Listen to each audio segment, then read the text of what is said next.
It was late October, a little chilly, and the leaves had just started to turn that burnt orange color you see around Halloween. In a small, tucked-away village, where everyone knew each other's names and gossip spread quicker than wildfire, something happened that no one likes to talk about anymore. It's one of those things that people bring up only when they've had one too many drinks, or when there's a fresh story about something unsettling in the news. The story is about a little boy named Billy. He was about 8 or 9 at the time, just old enough to be excited about Halloween, but not quite old enough to venture out on his own. He lived in an old house on the outskirts of the village with his mom, who mostly kept to herself.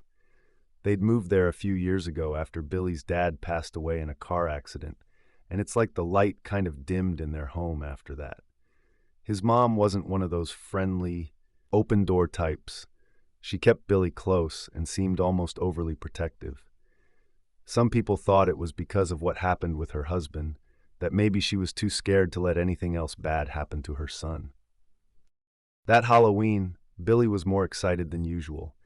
He'd been talking for weeks about how he wanted to go as a vampire, even though his mom had said they didn't have the money to buy a costume.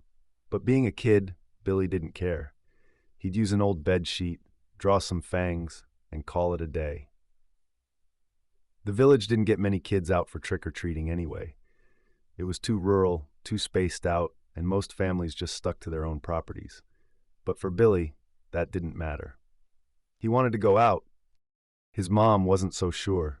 She'd been acting strange in the days leading up to Halloween, quieter than usual, more withdrawn. The neighbors noticed, but they chalked it up to the stress of being a single mom. But Billy didn't notice. Kids rarely do. All he cared about was putting on his costume and going door to door. On the night of Halloween, Billy's mom was adamant that he stay home. He begged, pleaded, and whined like kids do, and eventually she gave in. She didn't offer to take him, though. She just told him to be careful and stick to the houses nearby. He ran out the door before she could change her mind. The night was darker than usual, with thick clouds blocking the moon. The village had a few scattered lights, but they didn't reach far. Billy, with his sheet trailing behind him, made his way to the first house, then the next. He didn't get much candy. Most of the old folks just gave him an apple or a pat on the head, but he didn't mind. It was the thrill of being out after dark, alone for the first time. As the night wore on, Billy started to feel uneasy. He couldn't quite put his finger on it, but there was something off. Maybe it was the way the wind picked up, or how the shadows seemed to stretch longer than they should.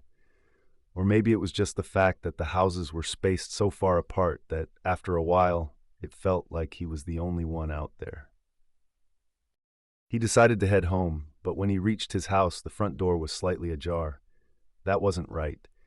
His mom was paranoid about keeping the door locked, especially at night. Billy hesitated for a moment before pushing the door open. The house was quiet, too quiet. No TV, no lights, nothing. He called out for his mom, but there was no answer.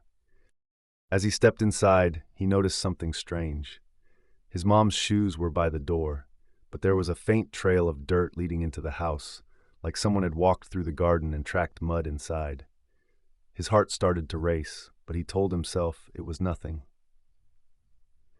Maybe his mom had just stepped outside for a bit and forgotten to close the door properly. He followed the trail down the hall, his footsteps echoing in the silence.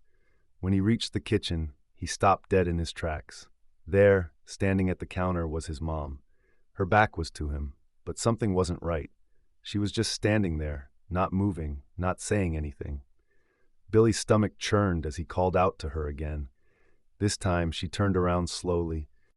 Her face was pale, and her eyes looked hollow, like she hadn't slept in days. In her hand, she held a kitchen knife. At first, Billy thought she might have been cutting something. Maybe she was making dinner, and that's why she hadn't heard him come in. But then he saw the blood. It wasn't much, just a few drops on the floor near her feet, but it was enough to send a chill down his spine. He took a step back, trying to make sense of what he was seeing. His mom didn't say anything, didn't move. She just stared at him with those empty eyes. Billy's breath caught in his throat as he realized something was very, very wrong. Before he could react, his mom took a step toward him. Her movements were slow, deliberate, like she was in a trance. Billy turned and ran, his heart pounding in his chest. He bolted out the front door, not daring to look back. He didn't stop running until he reached the nearest neighbor's house, banging on the door and screaming for help. The police arrived within minutes, but by the time they got to Billy's house, it was too late. Inside, they found Billy's mom, still clutching the knife, standing over his little body. The bloodstains on the floor told the rest of the story. She didn't resist when they arrested her, didn't say a word. She just stared blankly, as if she had no idea what she'd done.